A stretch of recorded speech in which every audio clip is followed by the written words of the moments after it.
Hello student, welcome back to my channel Smart Academy. तो आज के वीडियो बहुत ही ज़्यादा इंपॉर्टेंट होने वाला है। तो मेरे प्यारे बच्चों, आज का वीडियो बहुत ही ज़्यादा इंपॉर्टेंट होने वाला है क्योंकि इस वीडियो में बताने वाले हैं बेरोजगारी पर निबंध, यानी कि बेरोजगारी समस्या पर निबंध बताने वाले हैं। अगर आप 22 फरवरी 2024 यानी कि 22 फरवरी को हिंदी का पेपर देने वाले हो तो निबंध आपको कैसे लिखना है ताकि आपको पूरा 9 में 9 नंबर मिले। 9 नंबर का आता है, 9 में 9 नंबर किस तरीके से मिले इसको आज इस वीडियो में मैं बताने वाला हूँ। तो आज का ये मेरा टॉपिक है बेरोजगारी की समस्या पर निबंध। बेरोजगारी की समस्या पर निबंध। देखिए 22 फरवरी को अगर आप बोर्ड पेपर देने वाले हो हिंदी का तो आपको निबंध लिखना पड़ेगा। उसमें 3 निबंध दिया रहेगा, ऐसे 3 निबंध ऐसे करके दिए रहेगा। पहला बेरोजगारी की समस्या, दूसरा पर्यावरण प्रदूषण पर, तीसरा जो है मोबाइल फोन पर। इस तरीके से करके कुछ ऐसे ही 3 आपको टॉपिक दिए रहेंगे, उन टॉपिक पर आपको निबंध लिखना रहेगा। तो आज हम बताने वाले हैं बेरोजगारी की समस्या पर, यानी कि बेरोजगारी पर निबंध लिखना। तो इसको किस तरीके से लिखना है ताकि आपका एक भी नंबर नहीं कटे, 9 में 9 नंबर आपको पूरा फुल मिले, तो इस वीडियो में पूरा बताने वाले हैं। तो वीडियो को आप पूरा अंत तक देखिएगा, इसके बिल्कुल मत कीजिएगा क्योंकि वीडियो बनाने में बहुत ही ज्यादा मेहनत लगता है। तो आप लोग वीडियो पे आए हो तो वीडियो को लाइक कर दीजिए और चैनल को सब्सक्राइब कर दीजिए। अपने दोस्तों के साथ वीडियो को जरूर शेयर करना। तो चलिए बताते हैं कि निबंध कैसे लिखे, बेरोजगारी की समस्या पर निबंध कैसे लिखना है। तो देखिए आपको इसी तरीके से लिखना है जैसे आपको कॉपी मिलेगी बोर्ड एग्जाम में और आपको निबंध लिखना है। तो पहले ये आपको बगल देखिए लाइनिंग ऐसे कर लेना है, तो आपको पता ही होगा। अब इसमें क्या करना है, प्रश्नोत्तर संख्या यहाँ डालना है। तो प्रश्नोत्तर संख्या उसमें 29 रहता है तो यहाँ 29 डाल देना। उस प्रश्न पत्र में जो भी संख्या नंबर रहेगा उसको आप वही डालना है, ठीक है। तो यहाँ आप प्रश्न संख्या नंबर डाल दीजिएगा। उसके बाद बेरोजगारी की समस्या, यानी कि आप जिस टॉपिक पर लिख रहे हो उस टॉपिक को यहाँ पे लिख देना है। यानी कि बेरोजगारी की समस्या पर अगर लिख रहे हो तो बेरोजगारी की समस्या लिखना। अगर आप पर्यावरण प्रदूषण लिख रहे हो तो यहाँ पर्यावरण प्रदूषण लिखना, ठीक है। जो भी टॉपिक रहेगा वहां अपना ए पूरा हेडिंग, उसका मेन हेडिंग यहाँ पे ऐसे डाल देना। 2 लाइन छोड़ने के बाद फिर 2 लाइन छोड़ना। यहाँ पे आपको ब्लैक पेन से लिखना है रूपरेखा। ब्लैक पेन से यहाँ पे आपको एक हेडिंग डाल देना है रूपरेखा। अब रूपरेखा में होता क्या है, आपको जितने हेडिंग लिखना है यानी कि जितने टॉपिक पर लिखना है, यानी कि जितने हेडिंग बनाना है इसमें, उस हेडिंग को यहाँ पे लिख देना। जैसे पहला हो जाएगा यहाँ प्रस्तावना, दूसरा है बेरोजगारी का अर्थ, और तीसरा यहाँ पे बेरोजगारी का कारण, बेरोजगारी कम करने का उपाय, और सबसे लास्ट है उपसंहार। यानी कि शुरुआत में आपको प्रस्तावना और लास्ट में उपसंहार। इस बात को जरूर ध्यान रखना, इन दोनों को, प्रस्तावना को शुरू में और उपसंहार को लास्ट में लिखा जाता है। तो रूपरेखा में आपको हेडिंग ऐसे बना देना। देखिए पहला तो ये आपका प्रस्तावना हो गया, दूसरी हेडिंग और तीसरी हेडिंग आप कुछ भी बना सकते हो जो आपके माइंड में आ रहा हो उस टॉपिक से रिलेटेड। उसके बाद लास्ट में उपसंहार लिख देना है ताकि आपको अच्छा नंबर मिले। अगर आप रटा रटाया लिख दोगे तो बोर्ड एग्जामिनर जो बोर्ड कॉपी चेक करते हैं उनको लगेगा कि आप रट के आए हो वही लिखती हो। तो निबंध को रट कर नहीं लिखना चाहिए, यानी कि उसको अपने आप से अपना विचार उसमें रखना चाहिए कि उस टॉपिक पे आपका विचार क्या है, यही निबंध होता है। तो इसमें क्या है, इसमें आपको बस इतना करना है। जैसे यहाँ पे ये दिया है तो इसमें से आपको जो भी टॉपिक पे आपको करना है, जो भी उसमें टॉपिक दिया रहेगा पेपर पे, आप कुछ और भी कर सकते हो जो तुम्हारे माइंड में जो टॉपिक यहाँ पे आए, हेडिंग आए, उसको कर सकते हो, लेकिन लास्ट में उपसंहार ही लिखना है ताकि आपको अच्छा नंबर मिले। देखिए अब इसके बाद देखिए प्रस्तावना है। प्रस्तावना इस तरीके से हेडिंग डालना है। पहला हेडिंग यहाँ पे आपका हो जाएगा, दूसरा प्रस्तावना। रूपरेखा पहली हेडिंग हो जाती है यहाँ पे। इसी रूपरेखा पे आपको 2 नंबर मिल जाता है। पहले तो रूपरेखा लिखोगे उसी पे 2 नंबर मिल जाता है।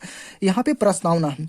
प्रस्तावना में हमारे देश, देखिए प्रस्तावना में जो प्रस्तावना हम जिस तरीके से डालेंगे, ऐसे प्रस्तावना यहाँ लिखेंगे, हमारे देश में बेरोजगारी एक बड़ी समस्या है जो कि दिन प्रतिदिन बढ़ती ही जा रही है। ये तो सबको पता है, हमारे देश में जो है भारत में बेरोजगारी एक बड़ी समस्या है। यानी कि युवाओं को पढ़ बेरोजगारी का बहुत बड़ा आलम है भारत में, यानी कि बहुत बड़ी समस्या है। तो हम यहाँ पहुंचे थे, जिससे युवाओं में आक्रोश है। इससे समाज में लूट, चोरी, फ्रॉड, हिंसा जैसी कई समस्याओं का सामना करते युवा देखे जा रहे हैं। कई समस्याओं का सामना करते हुए युवा और समाज देखा जा रहा है। ये आप लिख सकते हो, या इससे थोड़ा हटकर भी लिख सकते हो, ऐसे सेम ऐसे भी लिख सकते हो, इससे थोड़ा हटकर भी लिख सकते हो। अगर किताब में जो लिखा है वही लिखोगे तो एग्जामिनर को लगेगा आप रट के आए हो, वही उतार दिए, वही छाप दिए हो, तो आपको उतना नंबर नहीं देगा, यानी कि पूरा नंबर नहीं देगा। अगर आप अपने मन से लिखे हो तो चेक करते समय ऐसे हेडिंग बाय हेडिंग अगर आप लिखे हो, अलग भी लिखे हो, अपना विचार रखे हो, तो भी आपको अच्छा नंबर देके जाएगा, बढ़िया नंबर देगा, यानी कि आपको पूरा नंबर मिलने का चांस रहेगा। और दूसरे हेडिंग में आपको बेरोजगारी का अर्थ। अब देखिए बेरोजगारी का अर्थ इस तरीके से आप हेडिंग डालिएगा, ठीक है। हेडिंग जैसे मैं बता रहा हूँ हेडिंग सेम वैसे डालिएगा। हेडिंग तो ब्लैक पेन से काली पेन से हेडिंग डाल के लिखिएगा, भारत में युवा जो पढ़ लिख कर काम अपनी योग्यता के अनुसार काम चाहते हैं और कुछ युवाओं में अपना हुनर आगे बढ़ाने यानी कि आगे बढ़ाना चाहते हैं, लेकिन उन्हें काम करने या काम न मिलने का मौका यानी कि अवसर नहीं मिलता है। जो लोग काम करना चाहते हैं लेकिन काम नहीं मिलता है। तो देखिए, बेरोजगारी का अर्थ ये है कि आप ऐसे सीधे सीधे लिख सकते हो कि बेरोजगारी का अर्थ ये है कि लोग यानी कि युवा जिस योग्य हैं उनको उस क्षेत्र में या उस वो काम नहीं मिल पा रहा है, उनको काम करना वो चाहते हैं लेकिन उनको काम नहीं मिल पा रहा है। इसे कि युवा काम करने के योग्य है, काम करना चाहता है लेकिन उससे काम नहीं मिल रहा है, ये होता है बेरोजगारी का अर्थ। चौथी हेडिंग यहाँ हो जाएगी बेरोजगारी के कारण। अब बेरोजगारी किन किन कारणों से उत्पन्न हो रहा है, कौन कौन सा ऐसा कारण है जिसके कारण से बेरोजगारी उत्पन्न हो रही है। यहाँ देखना है बेरोजगारी के कई प्रमुख कारण हैं, जैसे जनसंख्या वृद्धि में तीव्रता, शिक्षा प्रणाली में सुधार न होना, कुटीर उद्योगों को महत्व न देना। ठीक है, कुटीर उद्योग जो छोटे लघु उद्योग हैं उनको महत्व नहीं देते हैं सरकार या फिर जो कई लोग हैं। और भारत की कृषि दशा अत्यंत पिछड़ा होना और कृषि में बीज, दवा, खाद की अधिक मूल्य होना, यानी कि जो बीज मिलता है, जो दवा मिलता है, जो खाद मिलता है कृषकों को वो अधिक मूल्य पे मिलता है, ये भी एक कारण है। और स्वदेशी वस्तुओं का अधिक उपयोग न करना, यानी कि भारत के लोग ज्यादातर चाइनीज सामान, बाहर विदेशों की ही वस्तुओं को यूज करते हैं, ये भी एक बेरोजगारी का कारण है। कम करने का उपाय, जितना मैं बता रहा हूँ आप इसे अगर अच्छे से एनालिसाइज करके जाएंगे, एनालिसिस यानी कि अच्छे से इसको समझ कर जाएंगे, तो अपने मन से, कोई जरूरी नहीं कि यही आप लिखो, अपने मन से जितनी भी हेडिंग है उनको लिखने के बाद अपने मन से उसमें लिखना है, हेडिंग बाय हेडिंग में क्या कैसे लिखना है। इसे अगर सजेशन लेके जाएंगे तो वहाँ बहुत अच्छा से लिख आएंगे। बेरोजगारी कम करने का कई महत्वपूर्ण उपाय हैं, जैसे लोगों को जागरूक और शिक्षित कर जनसंख्या पर रोक लगाना, कुटीर उद्योगों की दशा को सुधारना, देश में बड़े बड़े उद्योग को स्थापित करना, सरकारी काम को यानी कि जैसे सड़क हुए, पुल हुए, बांध हुए, इन काम को शुरू करना यानी कि काम करवाना, वृक्षारोपण करें, किसान को बीज, खाद, दवा कम से कम दाम पर उपलब्ध करवाना चाहिए सरकार को। ठीक है, ये सारी चीज यानी कि आपको अभी तक हमने देखिए यहाँ इस तरीके से लिखना स्टार्ट किए, जैसे लिखे इस तरीके से अगर आप लिखोगे तो मेरे प्यारे बच्चों मैं आपको गारंटी कहता हूँ कि आप 9 में 9 नंबर पाओगे, बहुत अच्छा नंबर पाओगे। और अगर आप इसको 2 बार वीडियो देखते हो, 1 बार 2 बार पूरा फुल वॉच करते हो, अच्छे से देखते हो, समझते हो, लिख कर जाते हो, तो वहां पहुंचोगे तो आप ऑटोमेटिक आपके दिमाग में सारा कुछ रहेगा, आप अच्छे से लिखोगे, बढ़िया नंबर पाओगे। आप अगर अच्छे से इसको देख लिए हो तो ज्यादा से ज्यादा 10 से 15 मिनट लगेगा, 10 मिनट 15 मिनट लगेगा इसको लिखने में।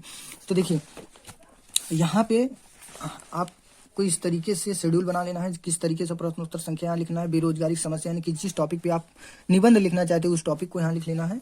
और रूपरेखा यहाँ पे हो जाएगा, प्रस्तावना इसमें यहाँ कर देना, प्रस्तावना में अपना लिख देना है क्या कैसे होता है, जिस तरीके से अभी हमने बताया है। उसके बाद बेरोजगारी का अर्थ, देखिए बेरोजगारी का अर्थ इतना ही है, अगर आप इस तरीके से लिख के आते हो बोर्ड पेपर में तो आपको 100% बहुत ही अच्छा नंबर मिलेगा, यानी कि पूरा नंबर मिलेगा, एक भी नंबर नहीं कटेगा। दोस्तों वीडियो को लाइक कीजिए, अपने दोस्तों के साथ शेयर कीजिए, चैनल पर नए हैं तो चैनल को जरूर सब्सक्राइब कर लेना, चैनल को सब्सक्राइब कर लीजिए। आपका कुछ जाता नहीं है मेरे दोस्तों, तो आप लोग वीडियो को बनाने में बहुत ही ज्यादा मेहनत लगता है, आप लोग वीडियो को जरूर सब्सक्राइब कीजिए और शेयर कीजिए अपने दोस्तों के साथ। आपको सारे इंपॉर्टेंट महत्वपूर्ण प्रश्न हिंदी के, इंग्लिश के, सारे सभी सब्जेक्टों का मिलता रहेगा। तो फिर मिलते हैं किसी मोस्ट इंपॉर्टेंट वीडियो के साथ, तब तक के लिए जय हिंद।